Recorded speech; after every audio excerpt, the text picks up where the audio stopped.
Hey, what's up, guys? In this segment, we're going to talk about supplements. A lot of guys always ask me, hey, what are you taking, or what should I take, and things like that. But it's really important that you learn, it's very important to learn about supplements and what to take, why to take it, things like that. I have a lot of guys that tell me, and the first thing they ask me is, well, what type of protein do I take? First question. Yeah, protein. Or should I take this? And the reason I know why they're asking, and they're asking because they think, hey, I'm in shape because I know the secret, protein, or there's this, something on the market that's out that they don't know about that I know about, and I always tell them, like, hey, well, supplements, they're supplements, they're helping you, but it doesn't matter. You got to do the right things. If you don't know what supplements to take, you're probably going to end up wasting a lot of money. You'll probably actually sometimes even hurt yourself more than help. There's a lot of ways that's going to do that. But also, you'll buy ones that aren't effective, and you think you got this total cool magic pill, and now you're going to go gun-ho, and you're going to get in good shape because of it, and and it lets you down because it doesn't do any of that. And so it's very important to learn about those. Yeah, definitely. And I mean, there are some of these supplements which are, completely legal and very mainstream, which can actually be very damaging to your health and actually reduce your chances of getting six-pack abs. But, there are some supplements which can help. They're not going to be a substitute for working out a diet, but they can be helpful. So if you do know what to take, you're going to save yourself a lot of money, You're going to save your health, and you're going to increase your chances of getting the six-pack. Definitely. Okay, so let's review that again. I know one thing you've stressed to me a lot is that so many guys come up to you like asking what kind of protein do you take, or what's the best type of creatine, or things like that. If you had to weigh the importance of supplements versus diet, exercise, and sleeps, what would you say the relative importance of those two are? I mean, honestly, supplements versus diet, exercise, and sleep, they're probably about 5%. If you're doing everything right, they can actually maybe improve your performance up to about 10%. But I'm talking if you're doing everything right. And I barely ever run into anybody who's eating perfect. I mean, they're eating all the protein they need. They're getting all their, all the nutrients and stuff from their food and all that stuff. And they're lifting hard, they're lifting heavy, and they're doing it consistently, and they're getting all their sleep. And, I rarely run into any guys like that. And, most of the time what I run into is the guys that aren't eating right, they aren't working out much, and they probably stay up all night partying, and they're like, man, I'm getting a gut. Let me go take some supplements and stuff and get rid of it. Yeah. And so, yeah, it doesn't work. Supplements, again, the word supplement, if you look in the dictionary, it's addition to, okay? So it's not the main thing, it's addition to something else. And what supplements addition to is you're eating, you're sleeping, and you're working out. So, yeah, definitely not as important what most people think. Yeah, and I know a lot of guys actually, unfortunately, who really don't work out at all, don't really pay much attention to diet or their sleep, but they have a closet full of supplements, which they spent, thousands of dollars on. Marketing. Yeah, exactly. As marketing at work. And I mean, if you are one of these guys, or if you've spent money on supplements without really paying attention to, your diet and your workout, then really realize that there is no magic pill, that there is no supplement that you can buy which is going to be a substitute for working out and diet. Definitely. Okay, so let's talk about one other thing, kind of interesting psychological effect of supplements, the placebo effect. A lot of people have noticed that supplements, even those which aren't effective, can have a big placebo effect, which actually makes guys stronger.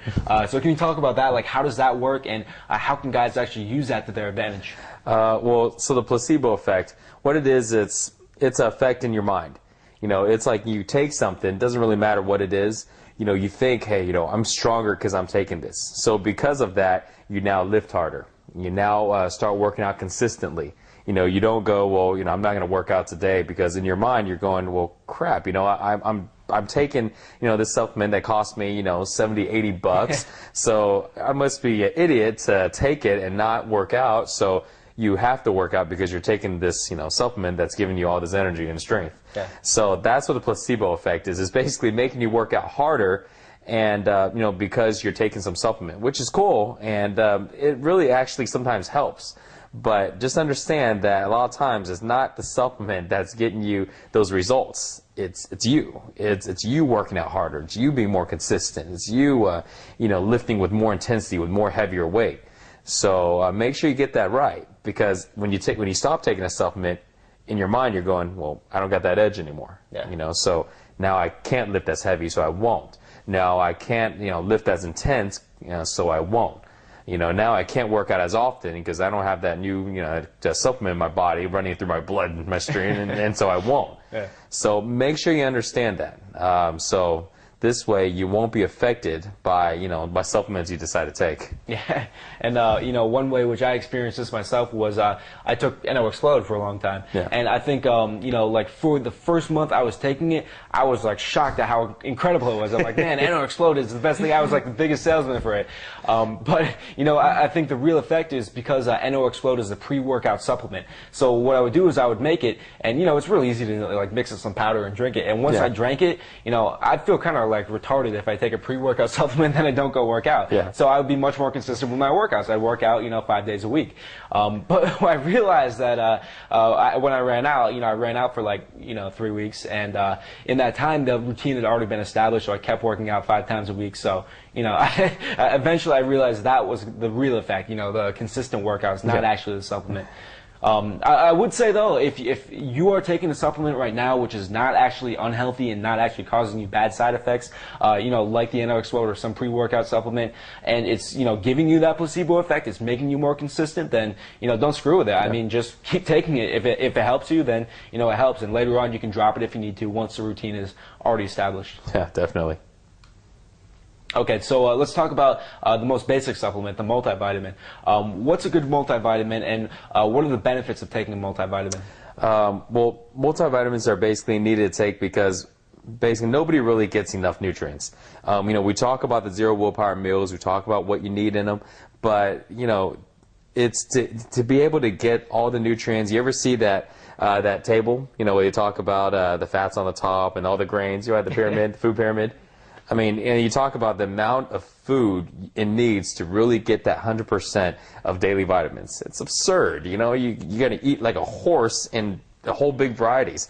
So, a supplement basically just it covers all the nutrients that you don't get from your meals. So I always recommend taking a supplement, a multivitamin to be exact. This way you just cover everything you don't get. It's very important also for muscle recovery because your muscles need nutrients to recover. So make sure you get all the nutrients you need in your body's, functionally properly and stuff like that. And also if you don't eat the fruits and the vegetables, and I gotta say, to be honest, I wasn't very big on fruit and vegetables. And again, if you watch the other video, I'm still not. I just certain ones I'd like to eat, so I just eat them, good for snacks. So definitely take a multivitamin because of that.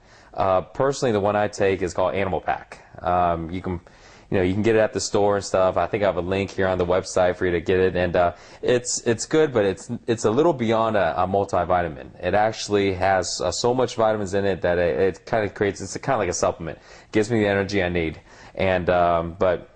Again, if you decide you want to take that, again, it's more than a multivitamin. It's pretty much like a supplement. Gives you more energy, but you got to drink a lot of water. It's like 12 pills. Yeah. It's like a meal by itself. Yeah, it's a meal by itself. So you got to eat. I used to swallow them one at a time, and I realized when it took me like 5 minutes, I was like, I'm just gonna swallow them all. So, but yeah, you can take that if you like, or just go to a grocery store. For many years, I just go to a grocery store and just pick up some cheapo supplements. I mean, there are more expensive ones that are better, but it's a lot of times, you don't need to get all of your nutrients from your supplements, just as long as you're eating okay. You just get that little bit left that you're missing. So. Okay, so let's talk about protein, a very common supplement which a lot of guys ask about. What are the benefits of supplementing protein, and do you recommend doing it? If you realize that you're not getting the amount of protein in your diet, but you should, because remember, every one of your meals should have your protein and your carbs. But if you find that you're not, or you find that you have a problem, eating that much meat, then having a protein powder is good. It's going to make sure that you get just the perfect amount of protein. And if you don't get enough, you can go ahead and get a scoop or two of protein to kind of make up for it. But I don't recommend on a regular basis. Protein is one of those supplements that are just blown way out of proportion. I used to take protein a long time ago because I followed all the markets and I read all the magazines and I was like, all right, new protein, it's just needed. All the big guys are taking it. And then I got sick and tired of it. I got sick and tired of tasting protein and drinking, literally like half my meals, if not more. You should see how I put down a protein shake with a blender. I hold the whole blender like this. And so I went ahead and just stopped. I go, you know what?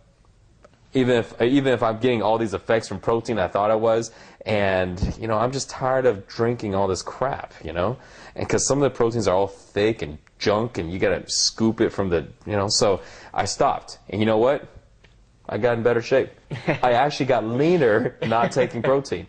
Here's the reason why, guys, because people get so fixated on getting that certain amount of protein. They put down all these shakes. They don't realize how much liquid calories you're getting from these protein shakes. And once I realized, I started going and I created the willpower system. I realized those meals I'm eating actually had more food and it lasted longer in my system and it had the same amount of protein versus when I drank the shakes, it just runs through my body. Exactly. So, I actually got leaner, not taking protein. But for you guys, if you have a problem getting the amount of protein you need, it's definitely a good supplement, but don't do it on a regular basis. You're probably going to end up, overeating on your calories. Yeah, and I think, in some of the other videos we talked about how it can be good, for example, when you're traveling and you can't get the protein, or, in some situations where you couldn't get to a zero willpower meal, but, obviously just a zero willpower meal is the best long-term solution. Yeah, I mean, like, you can get a jug of protein and just keep it in your pantry, because you never know, sometimes you may run out, out of the blue. And so, yeah, just do that, and kind of like a backup. Or, let's say, you ran out of Tupperwares today, and you're like, oh, crap, I need to eat my protein because I just worked out, 40 minutes ago. Well, yeah, then just go there and grab it. If you all do want to know, because I have a protein in my pantry. I just don't really take it much. I take it sometimes, but because it's good. But the one I take is Elite. It's you can find it. I think I put the link also on the website. But check it out though. It's not too bad. Pretty low in calories, and sugar's low. Carbs is pretty low too. Great.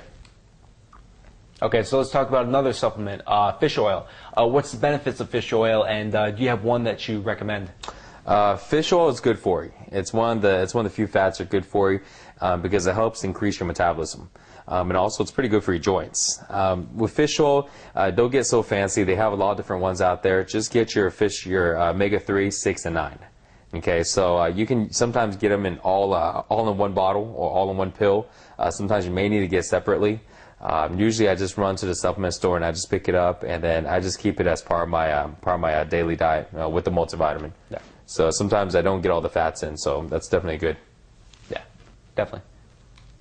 So let's talk about another one which is pretty popular among a lot of guys, fat burners. So what are the kind of the benefits and drawbacks of fat burners, and do you have one which you recommend? Fat burners. So this is one that's really good. Fat burners, they work. That's the thing. You take it, you feel it. So automatically, it's not like a multivitamin, so where it's kind of like in your mind, you're going, I'm taking this multivitamin, I don't really feel the difference, but it's doing something in your body. Well, fat burners are totally different. You take it, and within, an hour, you're running around, you're going jittery. And well, here's the thing, though. See, fat burners create this illusion, that your metabolism is higher. Because remember, your main deal is if you can increase the burning versus the eating. Burning's higher, then you lose weight. So what fat burners do is they create this illusion that your burning is higher. So without having to build extra muscle, without doing all that, they create this illusion. So a lot of times when you take fat burners, you may feel like your body's heating up more and your heart rate's going. So, you start dropping a little bit of weight. So number one, it's water weight. And a lot of times you'll find out that the first 5 to 6 pounds that you lose is all water weight. You haven't lost an ounce of fat at all. But people will think, oh, that's working, because I'm losing weight. So number one, it's water weight. It's going to dehydrate you. Your mouth is going to get all dry. You're going to constantly be using the restroom. But then, you're going to lie to yourself because when you look in the mirror, you look a little leaner because all your water's gone. Remember how much your body is water, okay? So that's one thing. But number two, is if you did decide to take it so long to where it did actually start burning a little bit of body fat because it increased, increased your body temperature and your heart rate. So you have this, you have this increase in burning because of the fat burner. Well, guess what? When you stop taking it, the burn goes away, right? And here's another thing. When you're burning that much, what do you do with your eating? Well, you're like, man, I'm eating whatever I want and it seems to be working, so you increase the eating. So, so then afterwards, when you stop taking the fat burner, what happens to your burning? It goes back down. What happens to your eating? It stays the same. Why? Because people are used to eating a certain amount of food, certain type of food, and before you know it, you don't just gain the weight back from before, you gain extra because you're eating extra now.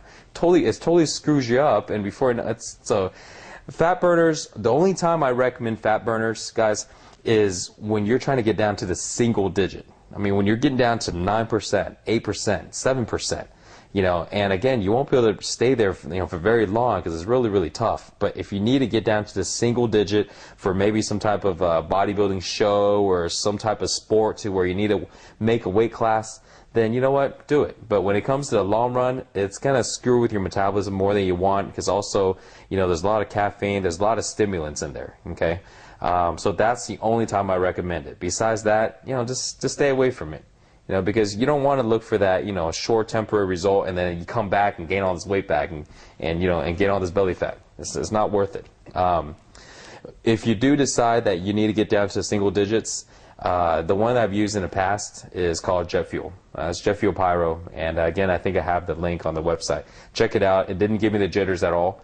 The good thing I liked about it was it got my energy and my focus up high, and then when it started to go away, it kind of tapered off slowly. So I didn't get this crazy jitterness for like an hour and then just crashed. Yeah. So that's the only one that I recommend is pretty decent. But again, if you're not trying to get to the single digits, if you're at 18% and you want to get down to 15%, do the right thing, work out, get your sleep, and eat the right foods. If you take that, it's just going to mess you up in the long run. Yeah, definitely. And, one of the most popular fat burners, which I've had some experience with, is Hydroxycut. Yeah. This is, incredibly mainstream. They, sell this stuff at Walmart, and, they're selling a lot of this stuff. So I'm like, it's so mainstream, it can't really be that bad. So I started taking it, and what I didn't know was Hydroxycut has incredible amounts of caffeine. So much caffeine, I was jittering, I literally could not sit down the entire time. So it made me move around. It was kind of effective in that sense, but the thing was my sleep was tremendously disrupted because of the huge amounts of caffeine, and because I was only sleeping 4 hours a night, that obviously had a bad effect on my muscle building and my fat gain. And the other part was when you stop taking that huge amount of caffeine, you go through a significant withdrawal period. You're gonna feel terrible. You know what I mean? You can feel like crap all day long. You can feel all tired, and then you're like, man, it becomes this drug you're now dependent on. Exactly, yeah. And it's it's addictive. It's very addictive, and it can develop a dependency. So as Mike said, it can be good for cutting down to that single digits. But yeah, if you're not there yet, if you're not ultra shredded right now, then fat burners probably aren't a good long-term solution. Definitely. Okay, another real popular one, creatine. What are your thoughts on that? Well, creatine is one of the supplements that's been around forever, and there's a lot of good creatines out there. So just understand what creatine does. Basically, to be simple, creatine basically creates your muscles, it allows your muscles to hold a lot of water in. So basically, your muscles get bigger, and now they're bigger, now you're stronger. So creatine's good because when your muscles are bigger and you're stronger, you lift heavier, lift harder. But what I find that's bad about creatine is, people that don't lift very heavy, that don't lift very intensively, when they take creatine and they just go through this, mediocre workout, and then they get these, cool results because they're filled up with 10 pounds of water. They're like, all right, well, this is how you work out. So then they develop these crappy workout habits. And then once the creatine is gone, the water weight's gone. So, they still have these, these bad habits of working out, but now they don't have the same strength. Their strength significantly decreased, and their weight decreased, your muscle decreased, everything decreased because, it was the creatine the whole time, and it wasn't, them actually working out. So if you do decide to take creatine, you need to lift harder than you were before. You need to lift more consistent. You need to do everything more, so this way you can really take advantage of it. Because at the end of the day, it's not the results you're on creatine. That's not the case. It's the results, it's the muscle that you keep when you're off of it. That's what's important, and that's what counts. So, that's what I have to say on creatine. But it's not a dangerous drug. It's not like steroids or something. I mean, it's good to take. Just got to make sure that that you're lifting more and you're doing more work to really get the benefits. Yeah. And I know a lot of guys, unfortunately, who take a lot of creatine, like way more than the recommended dose, and then like don't work out at all. Right. And these guys are just basically getting water and kind of throwing their money away. Yeah. So don't do that. Yeah. Okay. So we talked about a lot of supplements, so what not to take, some things that are good to take. Can you just kind of review this and review the supplements which you recommend? Multivitamin, definitely take that. Fish oils.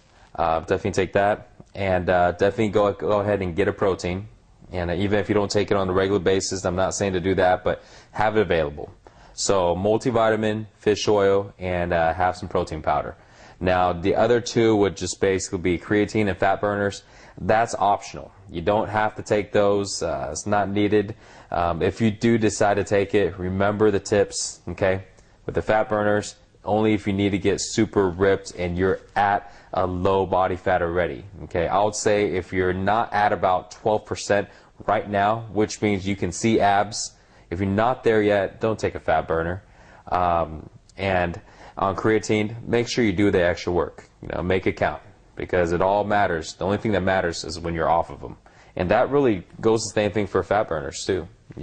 If you're doing the wrong things, you're taking fat burner, you're getting this this false truth of what you're doing.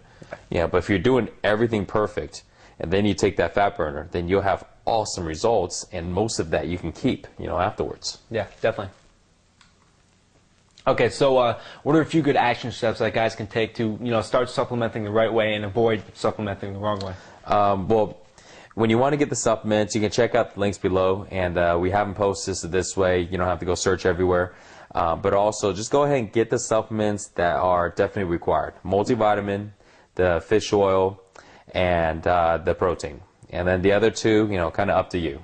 And just go and get them now. This way you have them available, and that'll pretty much help complete your nutrition. Great. So I think those are some great tips. Really shed some light on supplements, what works and what doesn't work. So I hope you put this advice into practice, and we'll see you in the next video.